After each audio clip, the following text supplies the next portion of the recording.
Welcome back to the China Law 101 video series. I'm your host Edgar Choi from Law in a Minute. In today's video, we will talk about how to avoid being scammed when doing international trades. Imagine this. You're working with a supplier in China, hoping to establish a fruitful business relationship.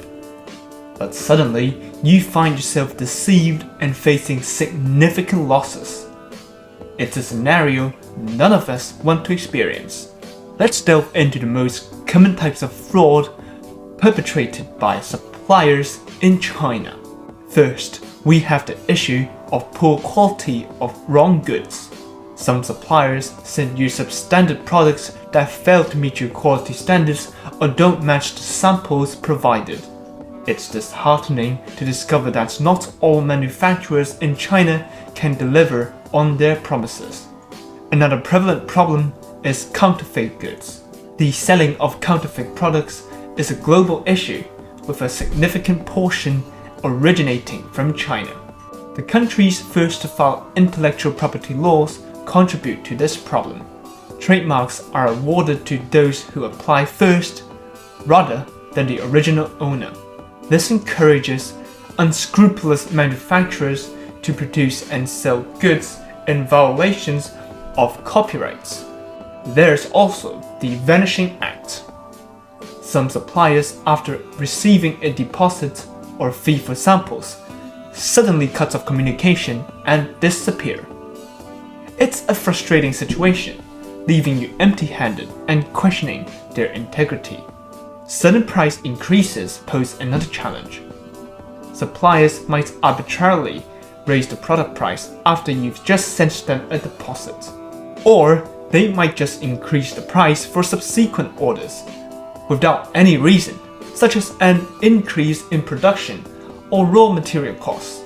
All of this can significantly impact your business profitability.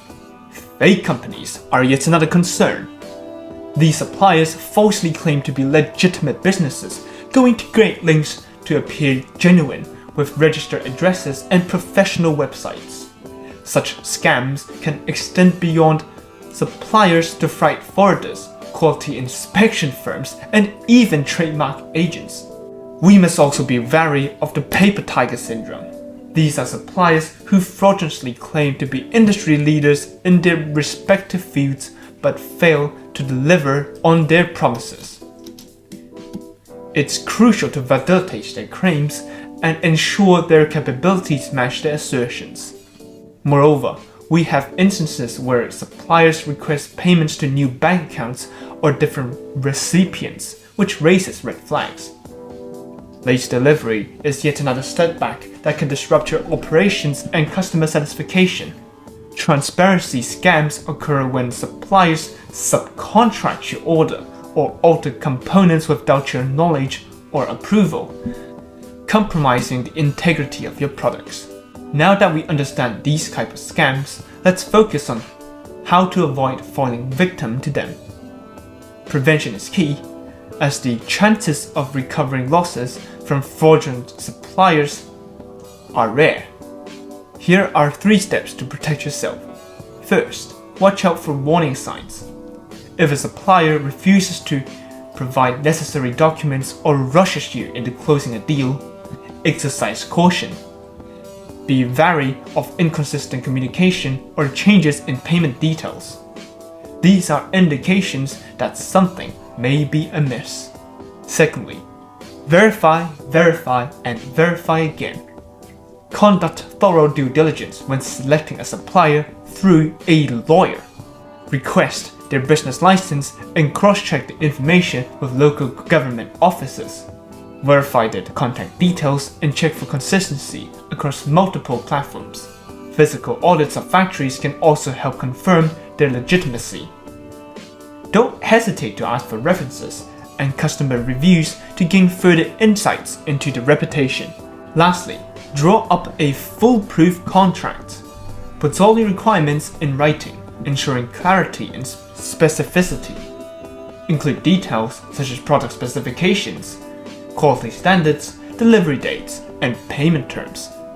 A well-defined contract sets clear expectations and protects your interests. Please exercise caution when a supplier requests you to send money to their Hong Kong company instead of their mainland factory. Fraudulent companies often establish shell companies in Hong Kong to deceive suspecting buyers. In most cases, attempting to sue an empty company proves futile, as the funds are typically transferred long before any legal action can be taken. Another common trap to be wary of is when Alibaba suppliers propose conducting transactions off the platform. They may claim it is for tax purposes and offer a discount as an incentive. However, it is important to note that Alibaba serves as a reliable third-party escrow, safeguarding your funds and providing dispute resolution services. By trading off the platform, you essentially forfeit any protection that Alibaba offers, leaving yourself vulnerable to potential scams and disputes with no recourse for resolution. In conclusion, it is highly advisable to engage a lawyer to conduct thorough due diligence and establish a robust contract before proceeding to send funds to a Chinese company. The initial cost of these legal measures is insignificant compared to the potential time wasted, incurred legal fees, and the headaches associated with attempting to recover your funds through a lawsuit. By taking proactive steps upfront, you can save yourself from the ordeal of facing not just double, but triple the time and effort. Not only will you need to invest time in finding a new supply for the transaction, but you will also be burdened with the complexities of navigating a legal dispute. Moreover, failure to deliver goods on time due to supplier issues can result in the loss of valuable clients. It is therefore crucial to prioritize these precautionary measures to safeguard your investments, maintain business continuity, and preserve client relations. Thank you for watching today's video. Please feel free to share your thoughts in the comment section below.